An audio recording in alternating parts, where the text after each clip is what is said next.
네, 5월 30일 수업 시작할게요. 이제 우리가 지금 스프링 부트 보고 있죠?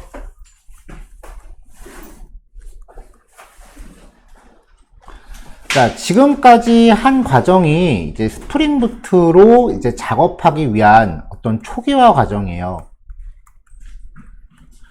그래서 첫 번째로 이제 프로젝트를 생성하고요.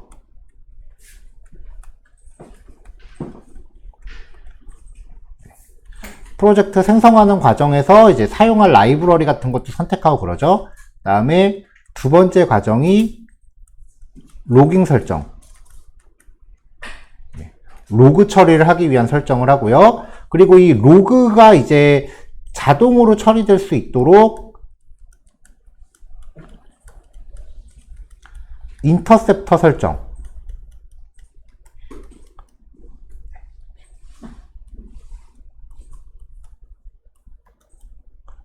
로그 처리의 자동화를 위해서 인터셉터를 이제 설정을 한 거예요.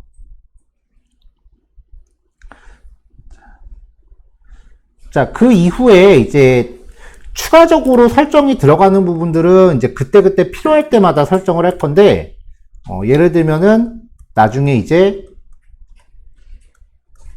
메일 서버 연동 설정,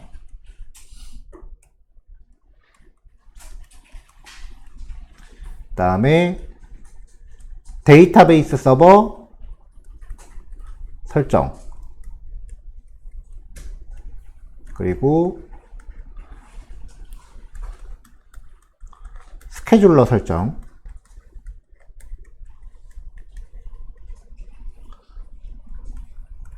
그 다음에 업로드 설정.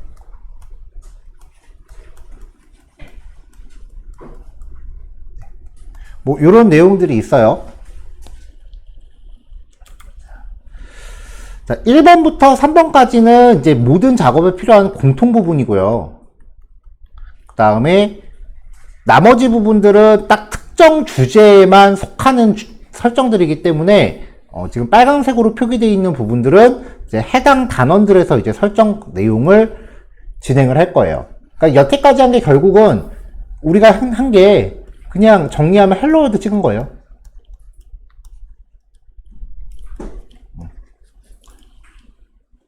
코딩 처음 시작할 때 헬로월드라고 하는 거는 그냥 console.log, 뭐 system.out.println 해갖고 헬로월드 한 번 찍고 끝나지만, 원래 헬로월드라는 예제의 의미는 설정이 제대로 다 됐는지 확인하는 과정이에요.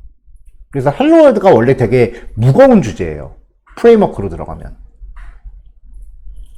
그래서 어제까지 했었던 요 세 개의 작업은 앞으로 모든 예제에 그냥 기본으로 깔고 가는 겁니다. 제가 별다른 언급 안 해도요.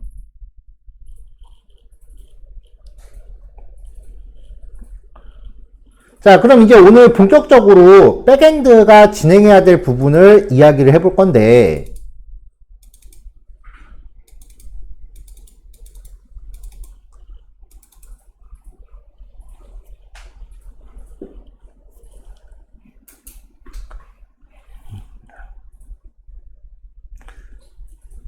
스프링 부트는 백엔드죠.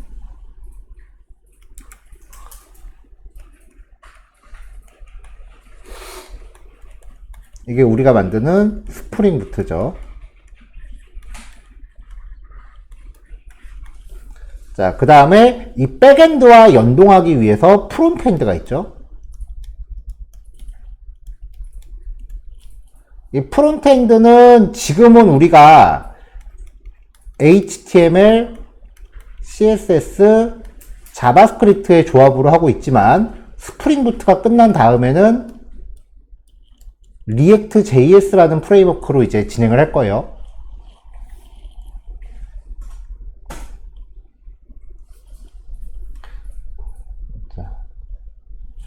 자, 뭐 리액트 JS는 나중 이야기니까 일단 빼놓고,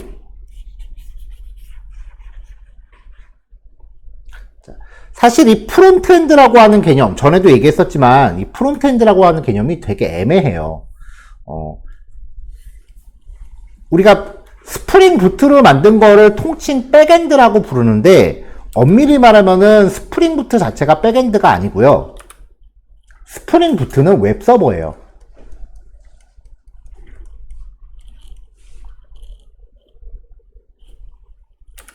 그리고 이 스프링 부트와 통신을 하는 거는 프론트엔드가 아니라 웹 브라우저예요.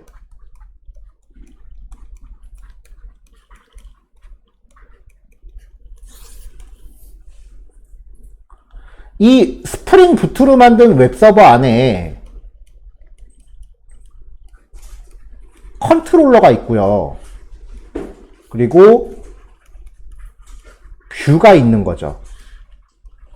이 뷰가 구성되는 거는 HTML, CSS, 자바스크립트의 조합으로 만들어진단 말이에요. 그러면 웹브라우저가 웹서버에 접속을 해요. URL로. http 그 다음에 localhost 8080 hello 뭐 이런 식으로 접속을 했다면 HTTP라고 하는 게 이제 웹이란 뜻이고요. localhost라고 하는 게 컴퓨터 주소.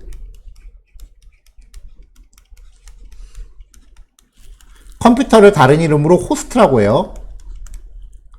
그 다음에 콜론 8080이 포트 번호였죠. 그러니까 이 웹서버에 다이렉트로 접근하기 전에 먼저 컴퓨터를 지나가야 되잖아요. 컴퓨터가 있잖아, 호스트. 일단은 여기까지의 주소를 가지고 컴퓨터에 먼저 접속을 한단 말이죠. 그 다음에 포트 번호를 통해서 8080번 관문으로 들어가는 거예요. 그러면 그 8080번 문에 연결되어 있는 게 우리가 만든 웹서버예요. 그러니까 인터넷 주소라고 하는 체계 자체가 통신 방식, 컴퓨터 주소, 그리고 그 컴퓨터 안에서 실행되는 프로그램까지 다 의미하는 거예요. 뜻이 굉장히 많아요, 인터넷 주소가. 그래서 로그에 URL을 상세하게 남기는 거, URL을 로그로 남기는 거예요. URL 자체가 의미하는 게 굉장히 많기 때문에. 자, 그러면 이제 이 hello라고 하는 게 컨트롤러를 뜻하죠. 그럼 이 컨트롤러가 hello라는 URL이 매핑되어 있으면은 이 컨트롤러가 작동을 하고요. 얘가 작동한 다음에 이제 뷰 쪽으로 제어가 넘어갑니다. 이걸 스프링에서는 포워드 한다고 표현해요.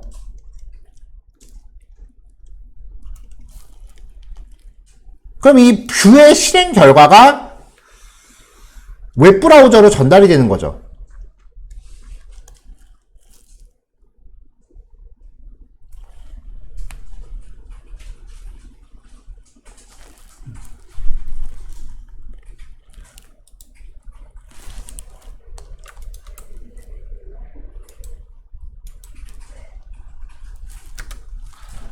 자, 그러면 이 뷰가 HTML, CSS, 자바스크립트 조합으로 되어 있는데 이 과정에서 여기에 자바 변수가 함께 포함이 되죠. 그러면 분명히 소스 코드는 스프링 부트 안에 들어있잖아요. 그쵸?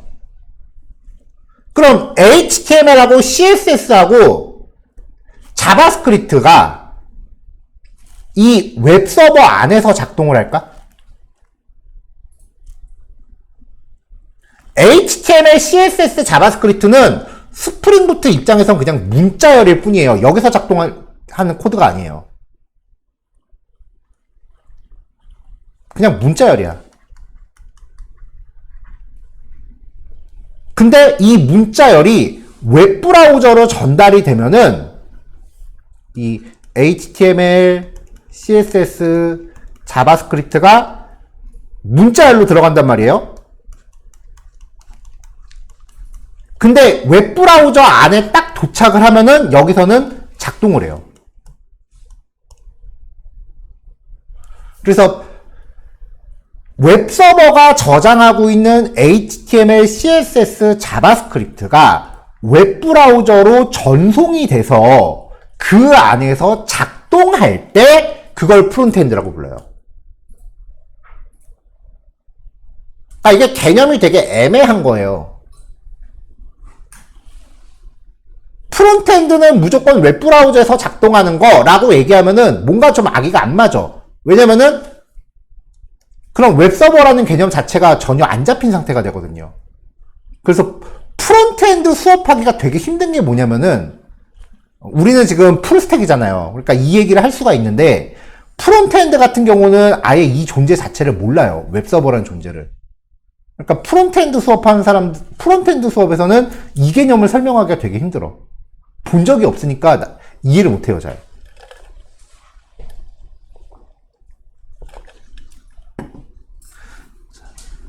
자, 하고 싶은 얘기는 웹브라우저와 프론트엔드는 다르다는 거예요. 그리고 정말 지금 이 얘기의 주제가 웹서버 스프링부트와 백엔드는 다르다는 거예요. 여태까지는 이 용어를 가리지 않고 얘기했지만 엄밀히 말하면 백엔드는 스프링부트가 아니에요. 스프링부트로 만들 수 있는 유형 중에 하나가 백엔드예요.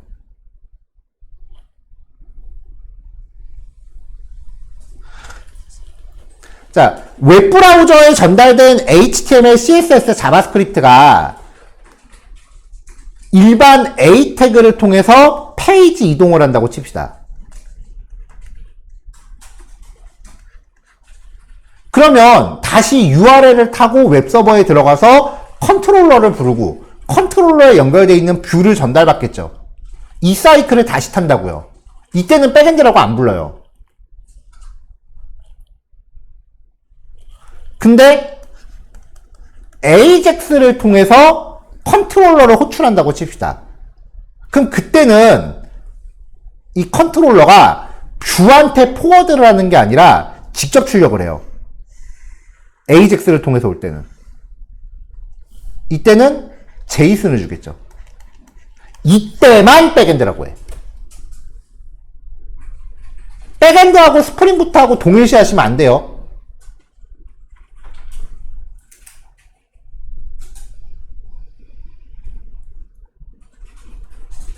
프론트엔드도 이 AJAX를 통해서 백엔드한테 데이터를 요청할 때만 프론트엔드라고 부르는 거야. 그 전에는 프론트엔드가 아니에요. 그냥 웹디자인일 뿐이야. 그러니까 뷰의 개념하고 프론트엔드의 개념은 명확하게 구별이 돼야 돼요. 안 그러면은 프로그래밍 뭐라고 해야 되지? 개발 방법론이 섞여요.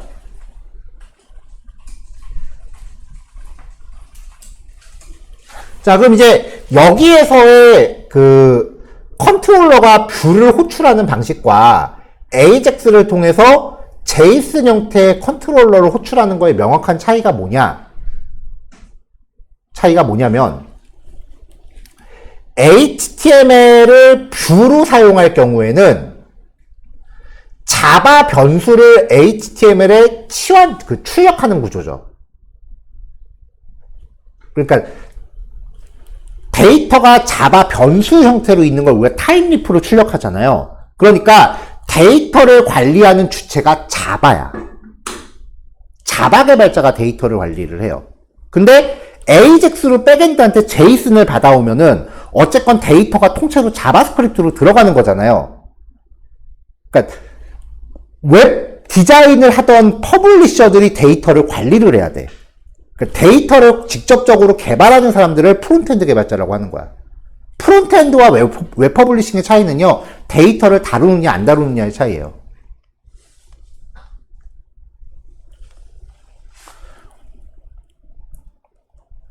우리가 지금까지 굉장히 많은 과목들을 공부를 했죠.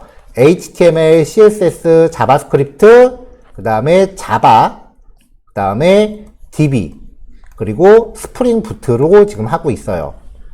여기서 제일 할 만한 게 뭐였어요? 할 만한 과목.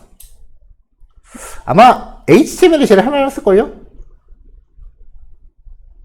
근데 이제 CSS를 같이 묶어서 얘기하면은 약간, 하긴 하지만, 그래도 상대적으로 얘네가 제일 쉽기는 해요. 그래도 최소한 세트로 구성하려면 여기까지가 세트가 돼야 돼. 그래서 여기까지 진행을 했을 때 이거를 웹 퍼블리셔 라고 부르고, 가장 빠르게 이제 취업 문을 두드릴 수 있는 방법론 중에 하나다라고 얘기를 했었어요. 아직까지는 그게 유효해요.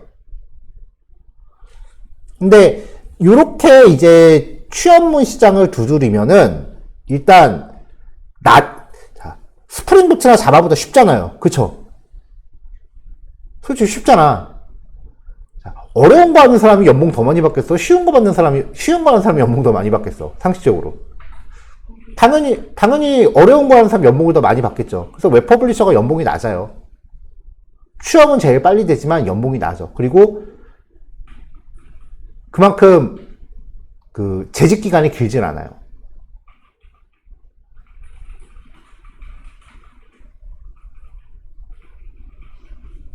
그래서 이제 여기에 AJAX라는 기술을 얹고, 웹 퍼블리싱하고 AJAX는 분리해야 돼요. AJAX는 디자인 영역이 아니야. 프로그래밍 영역이야. AJAX를 걸고 그 다음에 나중에 우리가 공부할 리액트 JS까지 보면 스프링 부트보다는 그래도 리액트가 좀 쉽긴 해요. 자, 이렇게 다루면 이제 이거를 프론트 개발자라고 한단 말이에요.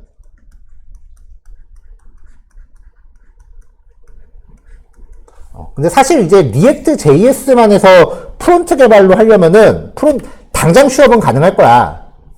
실제로 이제 지금 요렇게 수업해갖고 어저께도 연락받은 게 어떤 친구 한 명이 이제 해외 취업 됐다고 연락이 왔어요. 가끔 공부해서 이제 나는 한국이 싫어요 그러면서 해외 취업 두들기는 사람 되게 많아요. 언어만 되면은 우리나라 개발자 해외 나가기 비교적 쉬워요. 아무튼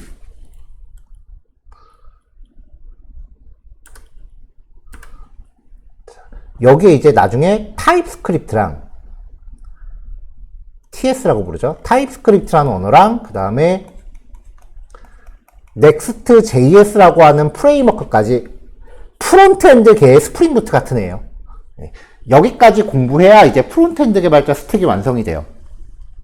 그러니까 지금 우리 수업만으로 만약에 나는 여기 너무 힘들어. 그래서 요 정도만 공부해서 프론트 개발자로 일단 문을 두들기고 싶어 라고 하면은 유통기간 길어야 맥시멈 2년.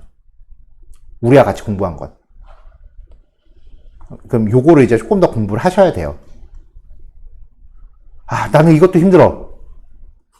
이것만 공부해서 일단 취업한 다음에 일하면서 공부 더 할래. 라고 하시면 유통기간 1년. 1년 후에 아예 웹 퍼블리셔라는 직업 자체가 없어질 것 같아요. 제가 봐선. 왜냐면 퍼블리싱은 요즘 AI가 너무 잘 나왔어. 여러분들 피그마라는 도구 제가 한두 번 언급했는데 피그마라는 도구 혹시 보신 적 있으세요? 화면상에서 이제 화면을 그려주는 마치 웹페이지계의 파워포인터 같은 애예요. 근데 걔가 이제 AI 기능이 탑재해서 유료 결제하면은 지금까지 내가 디자인한 거 HTML 코드 짜줘 하면 굉장히 잘 짜요. 아직까지는 그래도 코드가 그렇게 디테일하진 않대요. 코드 재사용이 좀 안 된대.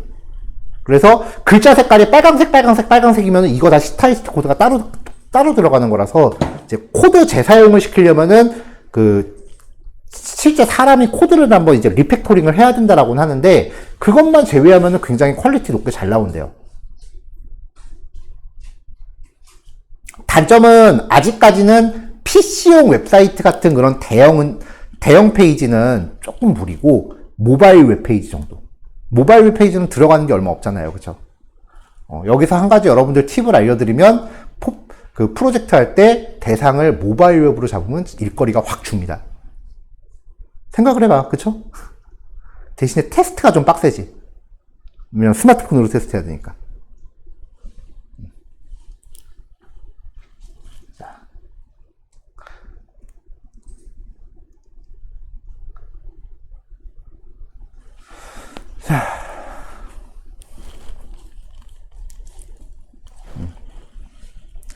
이제 웹 퍼블리셔로 만약에 요 정도만 공부하겠다라고 하시면은 일단 당장 취업은 가능할 거예요.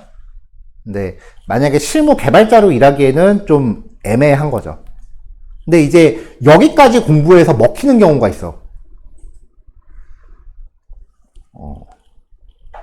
뭐냐면은 프론트엔드 개발까지 안 가고 내가 개발이 목적이 아니라 장사를 목적으로 한다면, 그러니까 쇼핑몰 같은 거를 운영한다라고 하면은 요즘 옛날에는 쇼핑몰 만든다 그러면은 이제 개발 전문 회사에 쇼핑몰 만들어 주세요라고 의뢰를 했어요. 근데 요즘은 그 쇼핑몰 같은 경우에 그냥 패키지 만들어 놓고 내가 디자인만 고르면은 그 완성된 그 쇼핑몰 패키지를 팔아요. 내지는 월 이용료 받고 쓸 수 있어요. 카카오, 네이버 카페처럼 되게 잘 돼 있는 시스템이 되게 많아요. 그냥 나는 상품만 올리는 거야. 근데 그런데 상품 상세 페이지 같은 거 올릴 때 그런 작업만 한다라고 하면은 사실 자바스크립트도 안 필요해. 요거까지만 하면 넘치고 차고 넘쳐. 대신에 사진 편집해야 되니까 포토샵은 해야겠지. 상품 사진 찍어서 편집은 해야 될 거 아니에요. 뭐 그것도 뭐 어딘가 의뢰하면은 뭐 되긴 하겠지만, 보통 의류 쇼핑몰이라고 하면은 한 20벌당 얼마 뭐 이런 식으로 이제 가격 책정돼 있어요. 뭐 그것도 뭐 보면은 사진 직접 찍는 그 쇼핑몰 하시는 분들도 엄청 많더구만. 가끔 이제 렌탈 스튜디오 같은 데 가보면은 진짜 옷을 파리바리 싸들고 와서 사진 찍는 사람들 보여요. 제가 원래 취미가 그 사진 찍는 거라서 한때 그 스튜디오 렌탈해갖고 많이 촬영하고 그랬었거든요. 보면은 항상 구석에 옷 이만큼 싸놓고 있는 사람들이 있어요. 그러니까 목적에 따라서 이제는 우리가 저쪽 강의실로 넘어가면 이제 프로젝트가 시작이 될 거기 때문에 본인들의 목적에 맞는 공부 범위를 픽스를 지으셔야 돼요. 이제 한번 곰곰이 그 내가 이 과정을 통해서 얻으려는 목표치가 어디까지인지를 한번 그 가늠을 해 보세요. 그다음에 또 어떤 경우는 이제 내가 직접 꼭 은근히 이제 자주 있는 케이스인데, 내가 직접적인 코딩을 하는 게 아니라 내가 스타트업을 차릴 거다, 내지는 팀을 관리해야 된다, 뭐 이런 그런 입장에 있을 때 코딩을 직접 할 건 아니고 그냥 전체적으로 어떻게 한 바퀴 돌아가는지 보려고 왔어요 하는 경우, 그런 경우에는 집중적으로 보셔야 되는 게 데이터베이스.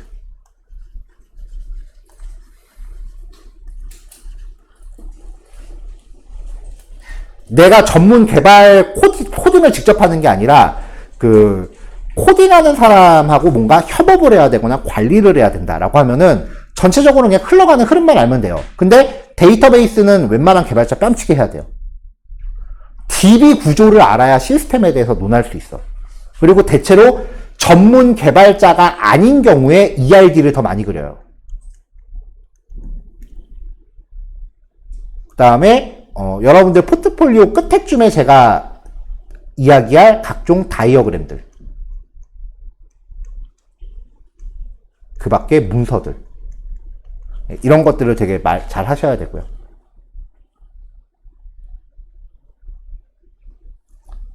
네. 지금 뭐 이야기한 케이스는 이제 약간 그 특이 케이스죠. 그 밖에 나머지 케이스는 그냥 다 쭉 공부하시면 됩니다. 자, 다시 이 얘기로 돌아가서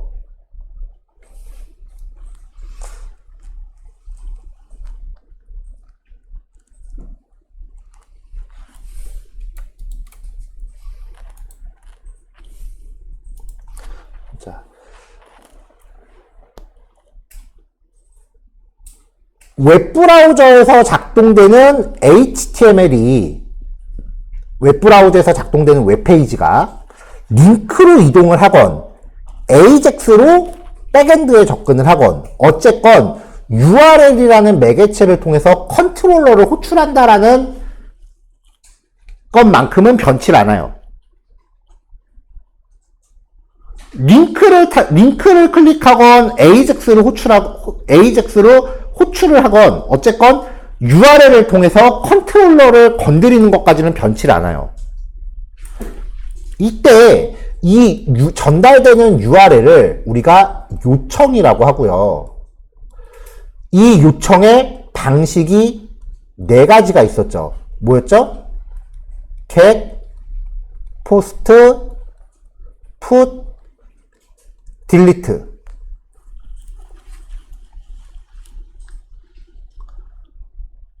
그리고 요청과 방식, 그 다음에 추가적으로 변수를 보낼 수 있었죠. 그래서 URL에 포함돼서 보내는 변수를 우리가 파라미터라고 하는데, 함수 호출할 때 전달하는 것도 파라미터고 컨트롤러 호출할 때 전달하는 것도 파라미터예요. get 방식의 파라미터는 쿼리 스트링 방식으로 전달하거나 아니면은 패스 파라미터로 전달하는 거, 요 두 가지 방법이 있고, 포스트 방식의 파라미터는 HTTP 헤더에다가 실어서 보낸다. 실제 코드에서는 AJAX 보낼 때 그냥 포스트 방식으로 전송하거나 아니면 폼 태그에서 메소드 포스트라고 걸면 되죠. 자, 지금 요 얘기는 우리가 프론트엔드 하면서 여러 번 얘기했던 내용이에요. 아직 스프링부트랑 AJAX를 접목시킬 단계는 아니고 오늘은 그냥 순수 HTML 방식으로만 진행을 할 텐데, HTML 단에서 자바스크립트 도움 없이 처리할 수 있는 거는 get하고 post밖에 없습니다. 자, 그럼 컨트롤러는 이렇게 변수가 들어오면은 이 변수를 수신을 해줘야 돼요. 예, 오늘의 주제는 컨트롤러가 HTML에서 보낸 파라미터 수신을 어떻게 하는가예요. 자, 1교시 여기까지만 얘기할게요. 조금 쉬었다 갑시다.